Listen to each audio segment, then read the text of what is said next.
On November 18th, 1999, at 2:42 in the morning, a 59-foot stack of logs collapsed in College Station, Texas.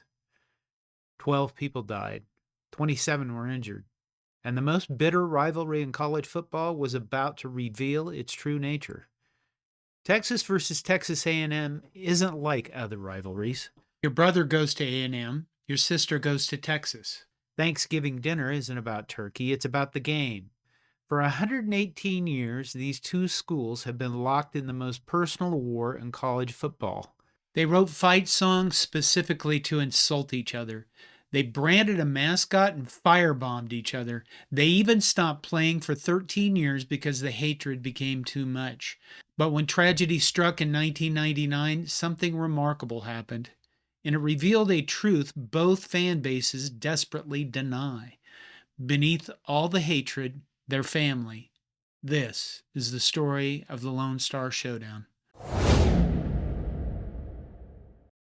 To understand why Texas and Texas A&M hate each other, let's go back to 1871.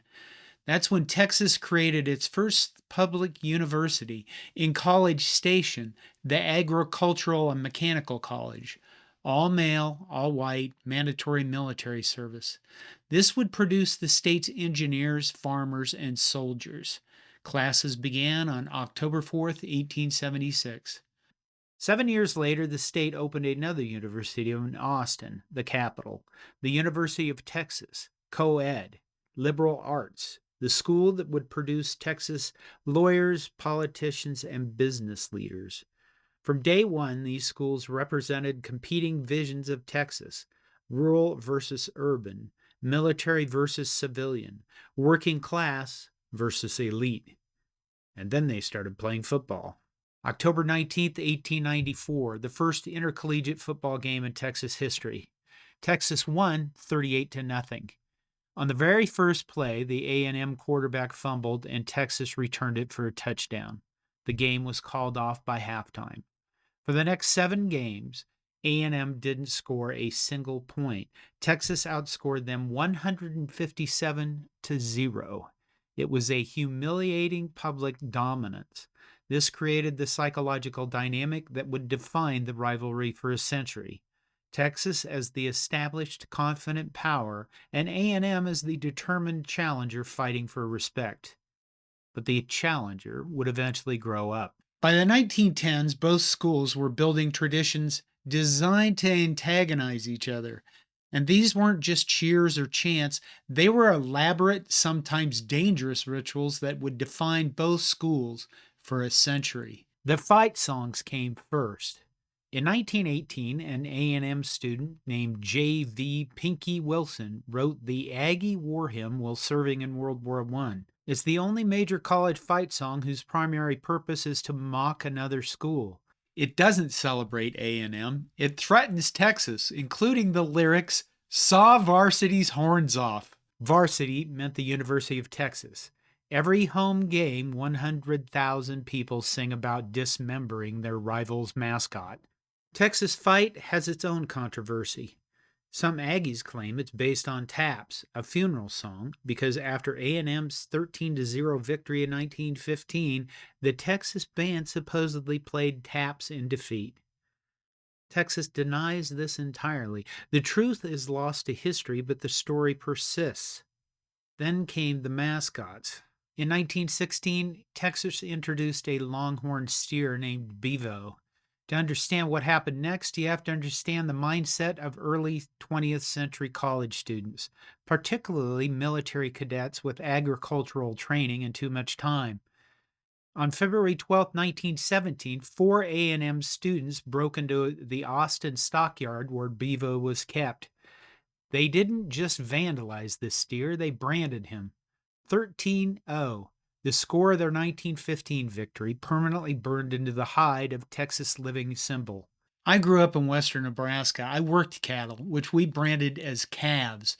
We also did this in a corral especially built to control the animals. Branding a full-grown, longhorn steer sounds insanely dangerous. These animals weigh well over 1,000 pounds, and they have those big pointy things on their heads.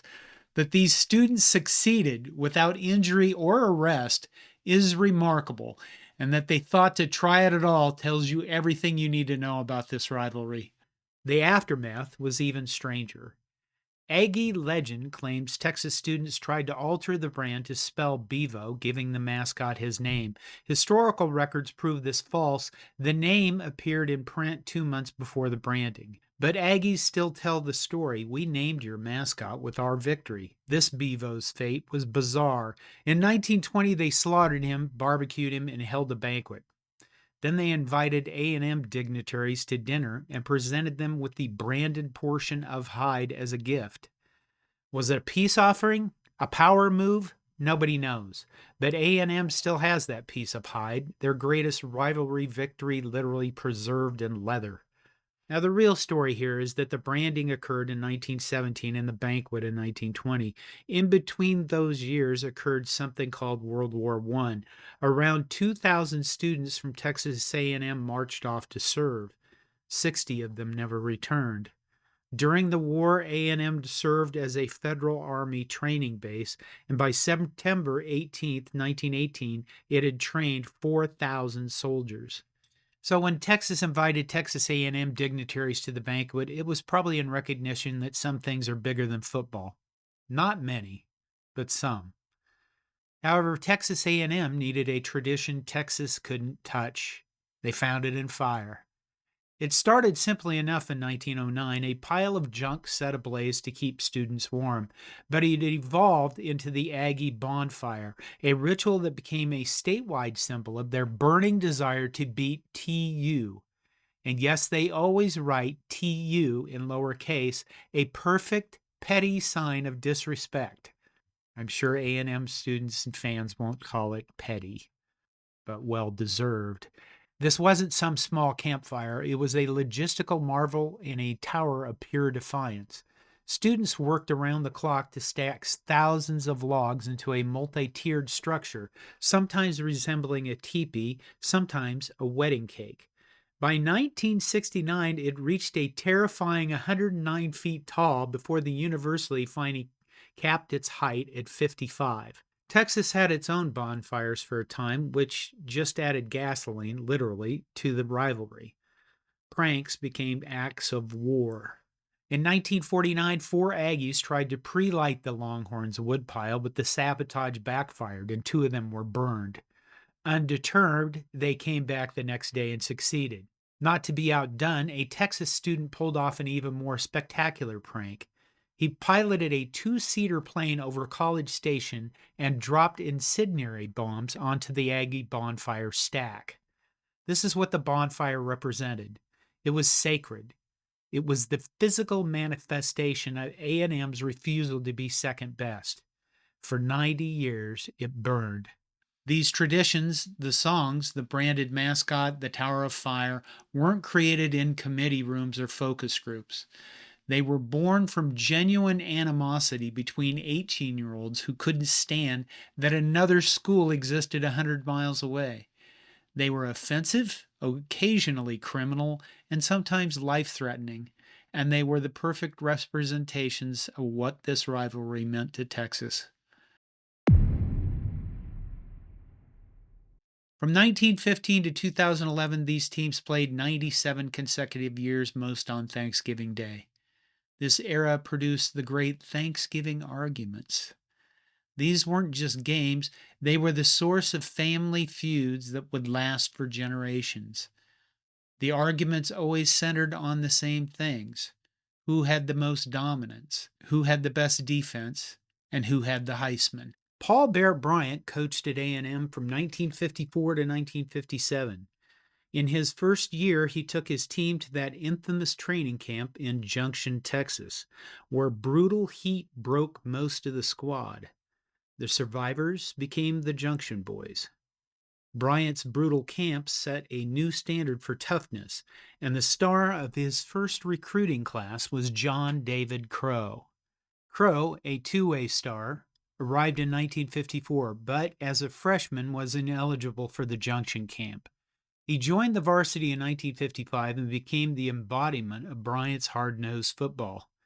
In 1957, Crow became the first Aggie to win the Heisman Trophy and the only Heisman Trophy in Bryant's legendary career. Bryant declared, "If John David Crow doesn't win the Heisman Trophy, they ought to stop giving it." That same season, Crow led A&M to their first ever victory in Austin. He set the gold standard for Aggie football. For 20 years, A&M held that Heisman Trophy over Texas's head until 1977. Earl Campbell, the Tyler Rose, a 5'11", 232-pound force of nature. Before the A&M game, his coach told him, "You give me anything over 100 yards and you'll win the Heisman Trophy." Campbell delivered 222 yards and 4 touchdowns, plus a 60-yard screen pass for another score. Texas won 57-28. Campbell won the Heisman, becoming Texas's first Heisman winner. But the argument that defined a generation, the one that ended all arguments, happened in 1998. Ricky Williams, the Texas Tornado, the Heisman front-runner, playing his final game against a number 6 ranked A&M. He needed just 62 yards to break Tony Dorsett's 22-year-old NCAA career rushing record. Late in the first quarter, Williams took a handoff and exploded for a 60-yard touchdown. The game stopped. The record was broken. Williams finished with 259 yards. Texas won 26-24 when he broke the record on the biggest stage against Texas's most hated rival. It was perfect symmetry. And then there was the argument over dominance. A&M had its peak in 1939. Led by fullback John Kimbrough, The Aggies went 10-0, destroyed Texas 20-0, and claimed A&M's only consensus national championship. But that game marked the beginning of Texas's suffocating success. From 1940 to 1983, Texas went 36-7-1 against A&M. The man most responsible was Darrell Royal. Royal arrived in 1957 and built a dynasty. Against A&M, he was 17-3. To Aggies, he was the establishment, the suffocating success they were fighting against, and the challenger finally punched back. On December 1st, 1984, an unranked A&M marched into Austin and crushed Texas 37-12. That game changed everything. From 1984 to 1994, A&M went 10-1 against Texas. This was the Wrecking Crew era, a swarming, terrifying defense built by coordinator R.C. Slocum. Slocum, who later became head coach, understood the feud. For the rest of your life, people are going to be talking about this game. And they did. The heart of the Wrecking Crew identity was Dat Win. From 1995 to 1998, he was a tackling machine, winning the Lombardi and Bednarik Awards. More than that, he was a pioneer, the first Vietnamese American to be an All-Pro in the NFL. That defensive tradition continued. Years later, Wynn returned to A&M as a coach. One of his star pupils, a linebacker named Von Miller, who won the Butkus Award in 2010, and he led A&M to their final victory over Texas before the rivalry ended. It took another Texas legend, Coach Mack Brown, to finally restore balance, posting a 10-4 record against A&M and flipping the in-state talent back to Austin. These legends, Crow and Campbell, Williams and Wynn, Royal and Slocum, they're not just names in a record book. Every Thanksgiving, families across Texas still argue about who was greater, whose moment was bigger. because that's what the rivalry does. It takes individual brilliance and transforms it into family arguments that last generations. But in 1999, those arguments stopped. November 18th, 1999, 2:42 a.m. The Aggie bonfire, that 90-year tradition, collapsed during construction. 12 young people died.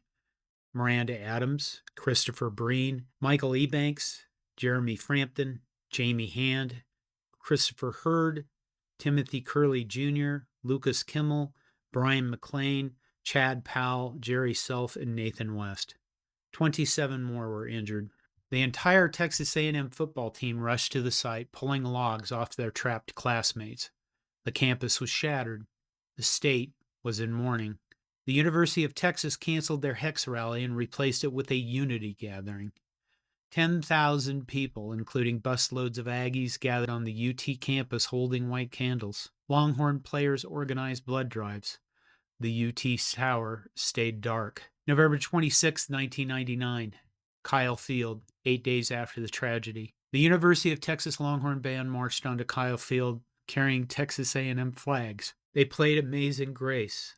They played taps. They removed their white hats and walked off in complete silence. An announcer's voice, "May the Longhorn spirit and the spirit of Aggieland never die." 86,000 people watched through tears. A&M upset number 7 Texas 20-16. The victory provided catharsis for a grieving community. At his final press conference at Texas in 2013, Mack Brown remembered the tragedy.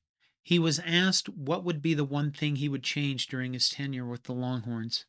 First, he mentioned the tragic death of Cole Pittman, one of his players, and then he said, "And I would want the bonfire to not have happened at A&M. Those are two horrible things in my life that I will never forget." The bonfire tragedy changed the rivalry forever.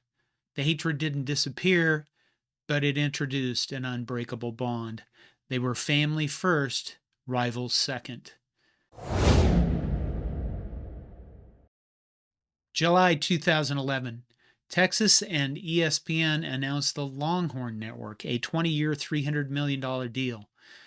The network hinted at broadcasting Texas high school games, giving UT a recruiting advantage A&M found intolerable.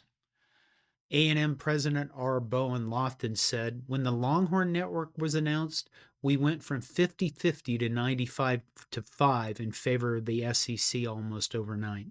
August 31st, 2011, Texas A&M announced it was leaving for the SEC.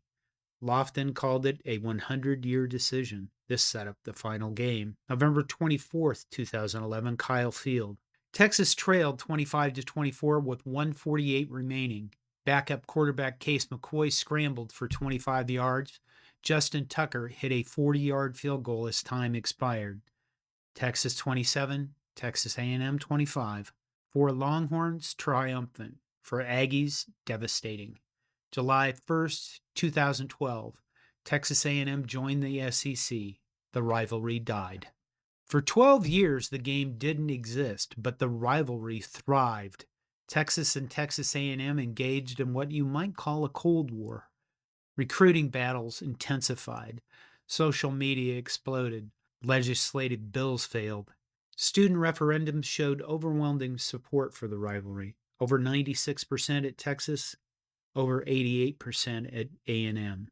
A&M flourished. Johnny Manziel became the first freshman Heisman winner in 2012. His 5,116 total yards broke Cam Newton's SEC record. The Aggies upset number 1 Alabama 29-24, establishing A&M's SEC credibility immediately. Manziel became the second Aggie Heisman winner 55 years after John David Crow. Texas struggled. And then came the humiliating reality. Texas would follow A&M into the SEC. 2021, Texas and Oklahoma announced they were joining the SEC. Texas officially joined July 1st, 2024. The power dynamic had shifted. A&M was the established SEC veteran. Texas was the newcomer. November 30th, 2024, Kyle Field. Winner advances to the SEC championship. Tickets averaged $1,100. Attendance 109,000. It was said to be the most expensive regular season college football ticket in history. Texas controlled throughout. Running back Quintrevion Wisner, 33 carries, 186 yards. The defense stopped A&M on 3 fourth downs, including a goal line stand with 4 minutes and 30 seconds remaining. Final, Texas 17, Texas A&M 7. After 13 years, Texas had the last word again. This rivalry is family, and that's what family is. You can despise your brother, you can argue at every holiday, you can refuse to speak for years, but when tragedy strikes, you're there. Texas showed up for A&M in 1999. They understood that beneath the hatred, they were connected. The rivalry is back now. The hatred will flow. The traditions will clash. But on November 18th every year at 2:42 in the morning, both campuses pause. They will remember the 12 lives lost. They remember what happened next. Because that's when the rivalry revealed its true nature, not hatred, love. The kind that only exists between siblings, the kind that hurts, the kind that drives you crazy. But when tragedy strikes, that love is all that remains. That's the Lone Star Showdown. That's Texas versus Texas A&M. That's family. If you enjoyed this video, please check out our other history videos. And you might enjoy going to our website where you can click on the timeline feature and see series about the history of early American football or the history of offense. You can learn about the veer, the first triple option offense, or the history of the I formation. The veer is generally regarded as a triple option attack because on any given play, there were three potential ball carriers: the dive back, the quarterback, and the pitch back. Here's how a typical outside veer to the right from a split back formation worked.